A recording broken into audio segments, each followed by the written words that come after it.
사랑과 은혜가 풍성하신 살아계신 하나님 아버지, 오늘도 이 새벽에 주님 앞에 나와 찬양과 영광으로 올려드리게 하시니 감사합니다. 주님, 우리 늘 주님과 함께 걸으며 동행하며 하나님이 원하시고 바라시는 뜻 가운데 가기를 소망합니다.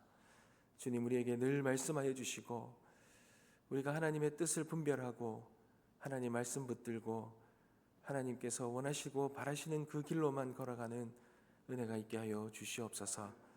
아버지여, 참 눈과 또 추운 날씨 가운데서도 하나님 앞에 나왔습니다.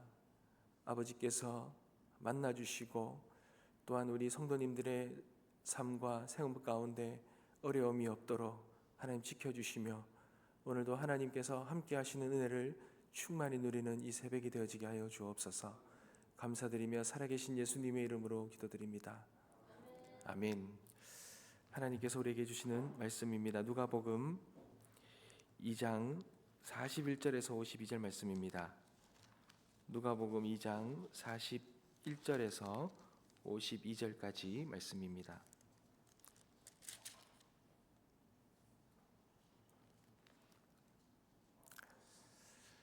새벽의 말씀, 이 본문은 주보에 보시면 한 주간의 본문의 말씀이 나와 있습니다. 찬송하고 또 말씀 또 통독하는 내용이 나와 있습니다. 여러분 참조하시면서 함께 하셨으면 좋겠습니다. 제가 먼저 읽겠습니다. 한 절 먼저 읽겠습니다. 그의 부모가 해마다 유월절이 되면 예루살렘으로 가더니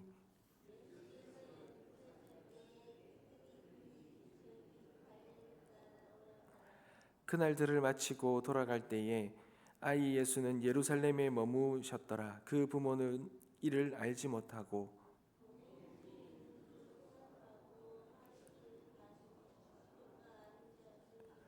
만나지 못함에 찾으면서 예루살렘에 돌아갔더니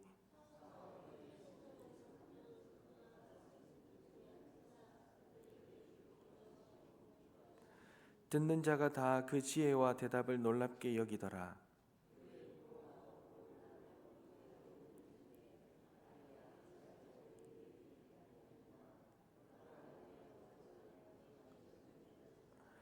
예수께서 이르시되 어찌하여 나를 찾으셨나이까? 내가 내 아버지 집에 있어야 될 줄을 알지 못하셨나이까 하시니 예수께서 함께 내려가사 나사렛에 이르러 순종하여 받드시더라. 그 어머니는 이 모든 말을 마음에 두니라.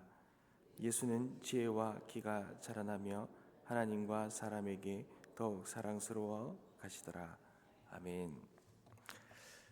사랑하는 성도 여러분, 이스라엘의 남자들은 3대 명절 있죠.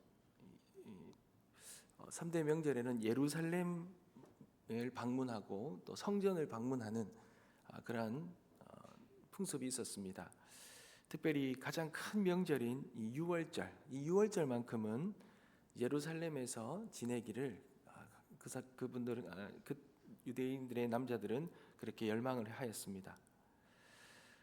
예수님의 나이가 12세쯤 되었을 때, 이 12세라는 말은 이제 성인이 되는 나이를 말합니다. 이제 이 나이가 지나면 이제 성인으로서 스스로 율법의 이 무거운 책임을 져야 되는 그런 나이입니다. 어떻게 보면 이제 부모님의 통제 아래에서 벗어나서 이제 아이가 성인으로서 스스로 이 자신의 이 신앙과 이 모든 것들을 책임을 져야 되는 그 때죠. 근데 그 마지막 해가 되는 것입니다. 이때 예수님도 명절이 되어서 요셉과 마리아와 함께 이 예루살렘을 방문하였습니다. 그런데 6월절부터 이제 일주일이 더 이어지는 이 무교절, 이 절기들이 이어지죠. 그러니 수많은 이 순례객들이 예루살렘에 인산인해를 이루게 되었습니다. 평소에 그 예루살렘에 거주하는 인구에는 수십 배가 되는 그런 사람들이 몰렸을 것입니다. 모든 예배를 그렇게 성전에서 마치고 다시 이제 갈릴리로 돌아갑니다. 아마 예수의 부모도 수많은 사람들이 끼어서 그렇게 예루살렘으로 갔을 것입니다. 그런데 하룻길을 벗어났는데 그때 알았습니다. 요셉과 마리아 곁에 예수님이 없다는 것을 인지한 거죠. 이제 사람들이 많은 곳에서 이제 아이를 잃어버린 것입니다. 그러니 얼마나 놀랐겠습니까? 그래서 그 친족들 사이에서 예수가 없다는 걸 알고는 이제 다시 돌아가는 거죠. 그 돌아가는 길이 사흘 길이다, 사흘 후다라고 하는 거 보면 아주 좀 멀리 온 것 같아요. 그래서 예루살렘으로 다시 돌아가서 예수를 찾았는데 예수님이 성전 안에 계셨습니다. 그 예수님을 보았을 때 우리 보통 이제 부모님들이 잃어버린 아이를 찾으면 어떻습니까? 나무라잖아요. 부모님을 잘 따라오지 않았다고 나무랬을 것입니다. 아마 그 잃어버렸다라는 그것 때문에 얼마나 놀라고 정신없이 부모님이 찾았겠습니까? 그런데 그리고 아이는 부모를 잃어버렸기 때문에 막 울고 어려워했겠죠. 근데 예수님이 달랐어요. 성전 안에서 찾은 예수님은 그 성전 안에서 이 선생들과 대화를 나누고 있었습니다. 묻고 질문하고 있었던 것입니다. 3일 동안 예수를 잃어버린 이 3일 동안 예수는 성전 안에서 이 선생들과 율법에 대해서 논의했던 것입니다. 근데 그 과정에서 그 성전 안에 있던 사람들은 예수의 나이가 12세밖에 되지 않았는데 그의 이 말과 답변, 이 지혜에 탐복하고 있었습니다. 놀라고 있었던 것입니다. 그리고 요셉과 마리아도 그 모습을 보면서 매우 놀랐습니다. 그때 이제 어머니 마리아는 그 놀라면서도 그 예수가 부모를 따르지 않은 것 때문에 그래서 어떻게 보면 예수에게 책임을 물었죠. 아야 어찌하여 우리에게 이렇게 하였느냐? 이 말은 어떻게 너가 부모를 따르지 아니하고 이렇게 부모를 놀라게 했느냐? 너가 왜 이런 행동을 했느냐? 책망의 말이었습니다. 아이를 잃어버리고 줄 알고 정말 이 아이를 찾으려고 했던 이 절박한 심정으로 했던 부모의 마음이죠. 근데 이때 예수님의 대답이 놀랐습니다. 두 번의 대답을 했는데 첫 번째가 어찌하여 나를 찾으셨나이까 이렇게 물었어요. 왜 그렇게 굳이 그렇게 나를 찾으려고 애쓰셨습니까? 이런 말입니다. 잃어버린 아들을 맘 졸이면서 간신히 찾으려고 하는 부모는 당연한 것 아니겠습니까? 근데 그 부모에게 이런 말을 한 거죠. 왜 찾았냐라는 거죠. 어떻게 보면 너무나도 이 부모에게 해서는 안 될 말처럼 보입니다. 그리고 두 번째는 내가 내 아버지 집에 있어야 될 줄 알지 못하셨나이까. 이 말은 이 아이를 잃어버린, 그래서 아이를 찾아 헤맸고 그 예수를 찾았는데, 근데 이 모든 일들의 원인을 자기에게 묻는 것이 아니라 부모님에게 있는 것처럼 말하고 있는 것이죠. 내가 내 아버지 집에 있는데 뭐가 문제냐는 겁니다. 사랑하는 성도 여러분, 우리가 그냥 일상에서 일어나는 우리 오늘날의 현실의 삶에서 보면 예수님의 대답은 이해가 되지 않습니다. 어떻게 보면 예수님의 이 대답은 부모에게 좀 어떻게 보면 굉장히 좀 도전하는 것 같은 그런 대답으로 보입니다. 그런데 이 본문의 말씀은 예수님의 이 대답을 통하여서 무엇을 드러내려고 하겠습니까? 부모에게 요셉과 마리아에게 무언가 놓친 것이 있다는 거죠.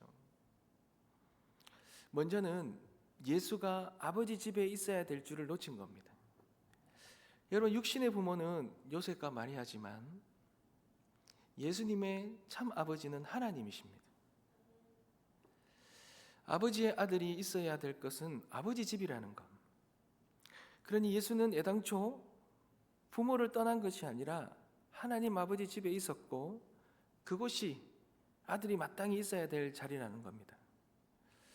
사랑하는 성도 여러분, 요셉과 마리아는 알고 있어요.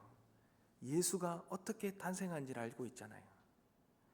천사 가브리엘이 마리아를 찾아와서 나실 바 거룩한 이는 하나님의 아들이라 라고 말씀하셨습니다. 분명히 계시하신 거죠. 그러니 정결 예식을 통해서 처음 것을 주의 거룩한 자로 구별해 하나님께 드렸죠. 그러니까 이 아들 예수는 하나님의 것인 것입니다. 그런데 이 12년이라는 시간을 지나면서 하나님의 이 계시는 이 요셉과 마리아에게 희미해진 거죠. 자신도 모르게 이 아들 예수의 이 소유권이 자신에게 있다고 생각한 겁니다. 그리고 그의 운명도 이 육신의 부모가 책임져야 한다고 생각했고, 그러기 위해서 이 아들 예수가 있어야 할 자리는 자신들의 안에 있어야 되는 거죠. 자신들의 모든 통제 안에 있어야 된다 생각한 겁니다. 그러나 마리아는 예수가 있어야 할 자리가 내 아버지였지만 예수는 내 아버지 집이다, 내 아버지다 라고 말하는 걸 통해서 이제서야 다시 깨닫는 거죠. 예수가 누구의 아들인가? 그가 있어야 될 곳은 아버지의 집, 성전, 하나님의 임재하시는 성전, 그곳이 예수가 있어야 된다는 것. 그는 육신의 부모가 아닌 아버지 하나님의 뜻을 이루어 드리는 것에 헌신하는 하나님의 아들이다라는 것을 말해주고 있는 것입니다. 사랑하는 성도 여러분, 예수의 이 12살 무렵의 어린 시절을 기록한 책은 누가복음밖에 없습니다. 유일합니다. 그런데 누가가 이 사건을 기록하고 있다는 것은 한 사람으로서의 예수를 무언가 이제 드러내려고 하는 것이 있죠. 특별히 그분에게 임한 하나님의 지혜와 은혜를 강조합니다. 하나님께서는 그 예수를 통하여 그에게 이 지혜는 무슨 지혜입니까? 분별력이죠. 지혜는 분별력입니다. 그가 이 땅에 하나님으로서이지만 인간의 몸을 입고 이 땅에 오셔서 그가 구원의 근원이 될 수 있는데, 그러한 것을 통하여 그의 주어진 이 사명을 잃어버리지 않고 그가 잘 분별하고 있다는 것. 육신의 아들로 태어났지만 그가 하나님의 아들로서 이 땅에서 무엇을 감당하고 어떤 일들을 해야 되는지를 잃지 않고 잘 분별하고 있다는 것을 보여줍니다. 사랑하는 성도 여러분, 12살의 예수님은 그렇게 하늘아버지와 육신의 아버지에 대해서 분별력이 있었습니다. 그리고는 그는 그 성전에서 말씀을 듣고 잘 배웠고, 나사렛에 내려가서는 육신의 아버지 부모에게 순종하면서 그렇게 또 부모를 잘 섬겼습니다. 그러니 그는 이 땅의 육신의 아들로서 또한 하나님의 아들로서의 그 사명과 정체성을 잘 분별하고 그 모든 것들을 잘 이루었다는 것이죠. 사랑하는 성도 여러분, 여기서 우리가 여러 가지를 깨달을 수 있겠지만 한 가지 우리가 붙들어야 되는 것은 이 요셉과 마리아에게 이 말씀이 어떻게 또 전해졌냐라는 거겠죠. 사랑하는 성도 여러분, 우리에게 허락하신 이 아이는, 우리에게 주는 자녀들은 우리가 우리의 배로 낳았지만 나만의 아이가 아니라는 거죠. 이 아이는 하나님께서 우리에게 맡겨주신 하나님의 아이라는 겁니다. 그러니 우리는 부모로서의 이 청지기의 정체성을 가지고 있어야 됩니다. 내 아들이 아니라는 거예요. 내 아들만이 아니라는 겁니다. 그러니 나의 욕심과 나의 욕망과 나의 이 생각으로 내가 원하는 아이로 키워서는 안 된다라는 거죠. 이 아이들은 하나님이 잠시 나에게 맡겨준 아이들이고, 이 아이 자녀들을 통해서 하나님의 주신 이 아이를 향한 하나님의 뜻을, 또 하나님의 정체성을 잘 새겨서 믿음의 아이로 잘 키워내는 것이 이 청지기로서의 부모의 역할이라는 것입니다. 사랑하는 성도 여러분, 그러면 어떻게 키워야 할까요? 하나님 맡겨주신 이 아이를 어떻게 키워야 되냐는 겁니다. 여러분, 우리가 읽었던 이 52절 말씀에 보면 예수는 지혜와 키가 자라가며 하나님과 사람에게 더욱 사랑스러워 가시더라 라고 말을 합니다. 여기에는 예수님이 이 성장하는데 세 가지의 특징이 있습니다. 지혜가 자라나고 키가 자라났고 하나님과 사람에게 더욱 사랑스러워 가셨습니다. 여러분, 지혜는 무엇입니까? 지혜는 앞서서 말씀드렸지만 분별력입니다. 정체성입니다. 영성으로 표현할 수 있겠죠. 키는 무엇입니까? 아이가 성장하면서 육체적으로 크면서 그가 그 나이에 맞는, 그 성장에 맞는 지식, 지성을 말하는 겁니다. 마지막으로 하나님과 사람에게 더욱 사랑스러워 가셨다라는 건 뭡니까? 이 아이는 사람들뿐만 아니라 하나님께 사랑스러워하는 그런 인성을 가졌다라는 거죠. 그러니 영성과 지성과 인성이 예수님은 아주 균형을 이루며 잘 자라났다는 겁니다. 사랑하는 성도 여러분, 한 사람이 잘 자라나려면 영성과 지성과 인성이 함께 잘 자라나야 됩니다. 그런데 여기에서 정말 중요한 것이 바로 이 순서입니다. 영성이 가장 우선이죠. 지혜가 가장 우선입니다. 분별력이 우선입니다. 영성이 가장 우선시되고, 그리고 그 아이가 지성과 인성과 그리고 지성이 함께 이렇게 잘 성장해야 되는 거죠. 그래야만 이 아이는 이 땅에서 그에게 주어진 이 정체성을 잘 이루어가며 성장할 수 있는 것입니다. 사랑하는 성도 여러분, 오늘날에 참 아이들이 많이 아프고 힘들어하고 있습니다. 왜 그렇습니까? 아이들은 문제가 없습니다. 근데 그 아이들을 맡겨준 그 부모들이 그들의 욕심과 욕망대로, 그들이 원하고 그들이 바라는 대로 키워내는 거죠. 특별히 인성과 영성은 뒷전으로 하고 지성을 통하여서 이 아이가 지성을 가진 아이로 그렇게 키워내는 거죠. 그러니 그 아이가 이 복잡한 세상 속에, 이 수많은 관계 속에서 그 모든 것들을 이겨내고 인내하고 자라나는 데에, 적응하며 자라나는 데에 너무나 힘들어하는 겁니다. 여러분, 저는 요즘에 많이 느끼는 것이요, 아이들이 지성을 발달하고 돈을 물려준다고 해서 이 땅에서 행복하게 살아가는 게 아니에요. 이 땅은 정말 모든 관계 속에서 이 아이 스스로 무언가를 해내고 이겨내고 인내내고 극복해야 될 일이 너무 많은데, 그것들을 언제나도 부모가 다 해결할 수 없는 상황인데, 이 아이들이 어릴 때부터 그 모든 것들을 다 이루어낼 수 있는 분별력이 있어야 되고, 그런 지성과 그리고 성품을 가지고 아이로 성장시켜야 되는데, 이것이 너무 어렵지 않습니까? 그런데 저는 교회 생활을 하고 하면서 깨닫는 게 뭐냐면요, 여러분, 이 교회 안에서 교회 생활만큼, 신앙 생활만큼 이 영성과 지성과 인성을 고루고루 성장시켜주는 곳이 이 세상에 없어요. 어릴 적부터 교회 생활을 잘 시켜놓으면요, 그 아이가 사회에 나가도 적응을 잘합니다. 잘 이겨냅니다.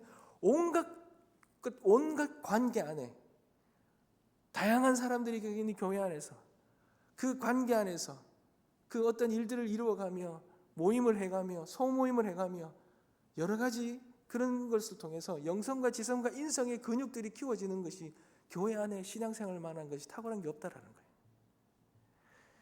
사랑하는 성도 여러분, 우리에게 허락해 주신 우리의 자녀들, 우리의 하나님의 아이들, 이 아이들을 세상과 하나님 앞에 사랑받는 아이로 성장시키고 세워가려면 어릴 적부터 믿음 안에서, 신앙 안에서 그렇게 잘 키워내야 합니다. 아이들 일도 많이 시켜야 돼요. 인성이 발달하려면요, 자기 효능감이 높은 아이로 키우려면 여러분 많은 일들을 시켜야 돼요. 요즘 아이들 대학교를 갔는데도요, 사과를 못 깎아요. 그리고 이 아이들의 관계 안에서 이 모든 리더십을 발휘하면서 해결해낼 수 있는 걸 하려면 이 아이들이 그런 곳에 소속돼야 되잖아요. 근데 그것을 해낼 수 있는 곳은 교회밖에 없다는 걸 저는 깨닫습니다. 그러니 우리 아이들 어릴 때부터 하나님의 귀하고 복된 아이로 키워내려면 어릴 때부터 교회 안에서 교회 생활을 통하여, 신앙 생활을 통하여 영성과 지성과 인성을 고루고루 갖춘 아이들로 그렇게 자라나 하나님 앞에 귀하고 복된 아이들로 세워나가야 될 줄 믿습니다. 이것을 위해 우리가 함께 기도하고 함께 이루어가 정말 예수님처럼 그렇게 하나님과 사람들에게 사랑받는 분별력을 가진 그런 자녀들로 다 세울 수 있기를 주님의 이름으로 축복합니다. 기도하겠습니다.